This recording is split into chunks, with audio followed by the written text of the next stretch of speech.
Hi friends, ఇప్పుడు మామిడికాయ చారు ఎలా రెడీ చేసుకోవాలో చూసుకుందాం. ముందుగా ఒక మామిడికాయను తీసుకొని దాని యొక్క పొట్టును తీసేసి ముక్కలుగా కట్ చేయాలి. కట్ చేసిన ముక్కలను బాండీలో తీసుకొని తగినంత వాటర్ని తీసుకొని స్టవ్ పైన పెట్టి వెలిగించి మామిడికాయ ముక్కలు బాగా ఉడకనివ్వాలి. ఇప్పుడు దానిలోకి ఉల్లిపాయ ముక్కలు, ఎండుమిర్చి, కొత్తిమీర, కరివేపాకును తీసుకుందాం. ఉడికించిన మామిడికాయ ముక్కల్లో కొద్దిగా కారము, రుచికి సరిపడా ఉప్పు, కొద్దిగా అల్లం వెల్లుల్లి పేస్టు, కట్ చేసి పెట్టుకున్న ఉల్లిపాయ ముక్కలు వేసి బాగా కలుపుకోవాలి. మామిడికాయ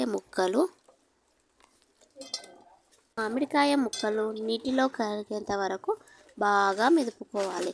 ఇలా మెదుపుకున్న వాటిలో తగినంత వాటర్ని యాడ్ చేసి స్టవ్ పైన ఒక ప్యాన్ పెట్టుకొని తగినంత ఆయిల్ వేసుకొని, ఆయిల్ వేడెక్కాక ఆవాలు, కొద్దిగా జీలకర్ర, కొద్దిగా ఎండుమిర్చి, పసుపు వేసుకొని బాగా కలుపుకోవాలి. ఇలా కలుపుకున్న దానిలో కరివేపాకు, కొత్తిమీర వేసుకోవాలి.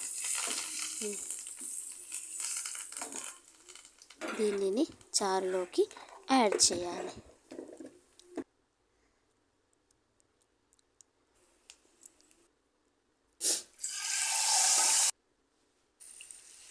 అంతే ఫ్రెండ్స్, గుమగుమలాడే మామిడికాయ చారు రెడీ. మీరు కూడా ట్రై చేయండి ఫ్రెండ్స్.